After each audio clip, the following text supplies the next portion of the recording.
fraud alleged employee gets relief from supreme court. Yes दोस्तों, ये real story हमारी, हम आपको बताएंगे कि फ्रॉड का एलिगेशन एक एम्प्लॉय के ऊपर था। बैंक का कर्मचारी है और थोड़ा बहुत नहीं, बहुत सारे, कम से कम 10-12 ट्रांजैक्शन, 3-3, 4-4, 5-5 लाख के ट्रांजैक्शन उनके आईडी से, पासवर्ड से बैंक में किए गए और ये सब एलिगेशन उनके ऊपर लग गया।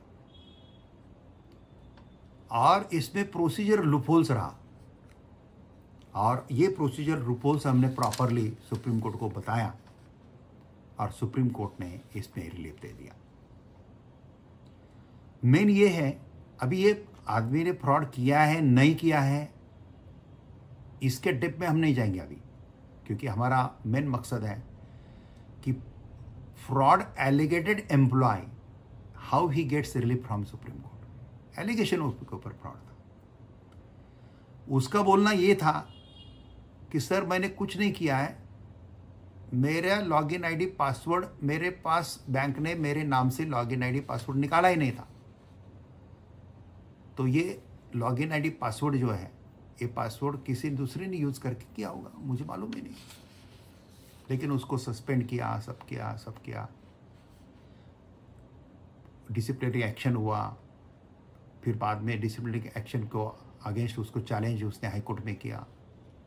सिंगल बेंच के बाद डबल बेंच में मैटर आया, डबल बेंच ने भी रिलीफ नहीं दिया।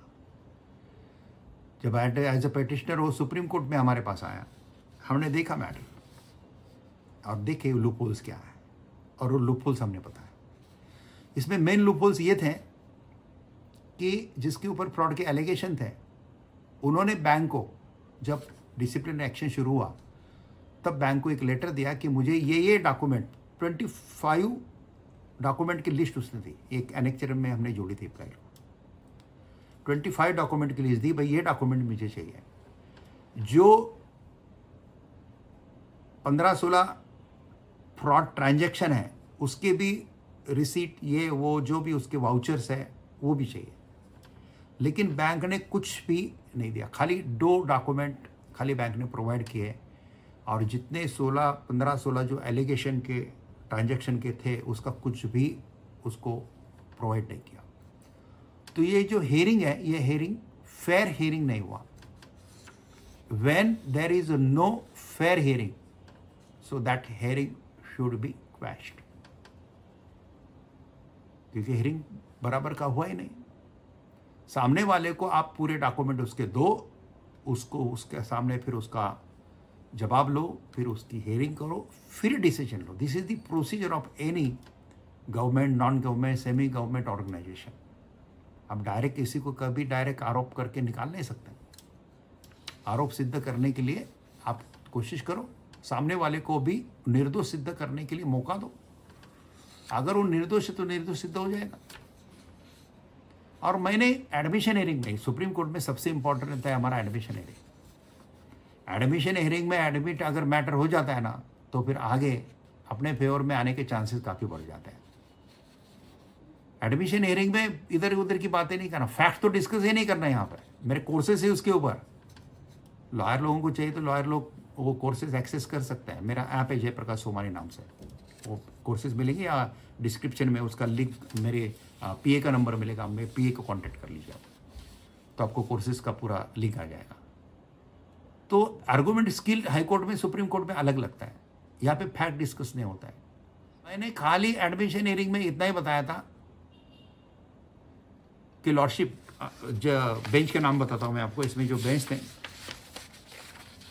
जस्टिस अभय ओका and justice Augustine George messier, ये बेंच। और ये डिसीजन हुआ है 5/8/2024 को, 5 अगस्त 2024। एडमिशन हियरिंग इसका तो शुरू में ही हुआ, पहले ही हुआ, एक 6-7 महीने पहले एडमिशन हियरिंग हुआ। उसमें मैंने खाली बताया कि lordship, in impugned order, high court's order, para number 9 has not considered by high court properly. और फिर पैरा नंबर 9 मैंने पढ़ के बताया और उसका हाई कोर्ट ने कंसिडर ही नहीं किया। तो उसी पॉइंट के ऊपर वो एडमिट हो गया मैटर दोस्तों, जस्टिस ओका के कोर्ट में। नोटिस हो गया, सामने वाले का जवाब आया, फिर आफ्टर नोटिस हियरिंग हुआ, और आफ्टर नोटिस हियरिंग में फिर ऑर्डर। हाईकोर्ट ने कैसा एरर किया और फिर इसलिए वो जो हाईकोर्ट का ऑर्डर है वो क्वैश कर दिया, और हाईकोर्ट को ये मैटर में वापस पूरा हियरिंग लेने के लिए सुप्रीम कोर्ट ने बुलाया। नाउ सी, लीव ग्रांटेड, यानी कि SLP leave granted. After having heard the learned council appearing for the parties, we are satisfied that the contentions specifically raised by the appellant before the High Court, which are recorded in paragraph 9 of the impugned judgment, have not been dealt with by the High Court. All that the High Court does, it quote the inquiry report on those aspects. There is no independent consideration by the High Court. Hence, the impugned judgment dated 5th February 2024 is quashed and set aside, and the writ appeal so and so is restored to the file of the High Court, which shall be heard afresh. The appeal is partly allowed on the above terms. All contentions of the parties are left open to be decided by the High Court. Pending application, if any, shall stand disposed of. और second page, third page पे जो दिखता है वो हमारे नाम दिखते हैं। पेटिशनर में मेरा नाम है जयप्रकाश बंसीलाल सोमानी, मेरे कलीग्स के नाम है, जितने एडवोकेट इसमें काम करते हैं सबके नाम हैं, और रिस्पोंडेंट में रिस्पोंडेंट के एडवोकेट्स के वगैरह नाम दिख रहा है। ऐसा ये रिलीफ मिला दोस्तों। अभी हाईकोर्ट में मैटर चलेगा। हाईकोर्ट अगर वो प्रॉपरली दिखता है, और ये फ्रॉड में मुझे खुद को लगता है कि ये आदमी बेकसूर है, उसका लॉगिन आईडी पासवर्ड यूज़ करके किसी ने मंगाया है, इसके नाम पे लॉगिन आईडी पासवर्ड दिया ही नहीं है। बैंक ने ये मेंटेन करना चाहिए, लॉगिन आईडी पासवर्ड ये सब बैंक ने मेंटेन करना चाहिए। ऐसा रूल रहने के कारण भी बैंक ने मेंटेन नहीं किया है। काफ़ी लूपहोल्स बैंक के तरफ जाते हैं।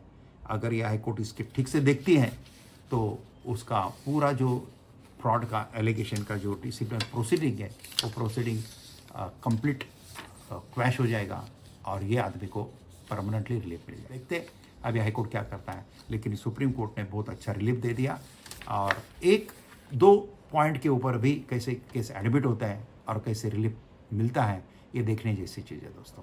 चलो आज के लिए इतना काफ़ी है। जय हिंद, वंदे मातरम। Thank you very much. नमस्कार, मैं पूजा राय आपको एडवोकेट जयप्रकाश सोमानी जी का थोड़ा सा परिचय करके देती हूँ। जयप्रकाश बंसीलाल सोमानी सर्वोच्च न्यायालय में अधिवक्ता हैं। 12 जूनियर के साथ वो लॉ फर्म चलाते हैं, जिसमें 5 AOR हैं। सोमानी जी भारत के हर राज्य और केंद्र शासित प्रदेश के मैटर बखूबी हैंडल करते हैं। सुप्रीम कोर्ट केस लॉ के ऊपर उनकी 61 किताबें प्रकाशित हुई हैं, जो Amazon और फ्लिपकार्ट पे अवेलेबल हैं। लिंक आपको नीचे डिस्क्रिप्शन में मिल जाएगा। भारत के लगभग सभी हाई कोर्ट और डिस्ट्रिक्ट कोर्ट के अधिवक्ता इन किताबों का उपयोग करते हैं। अगर आपको सोमानी जी की गाइडेंस अच्छी लगती है तो नीचे कमेंट बॉक्स में जरूर लिखें, और अपने दोस्तों के साथ शेयर करना ना भूलें। हाँ, अगर आपने चैनल को सब्सक्राइब नहीं किया है तो सब्सक्राइब कर लें, और बेल आइकन को दबाना ना भूलें, ताकि हमारा कोई भी नया वीडियो आता है उसका अपडेट आपको मिल सके। जय हिंद।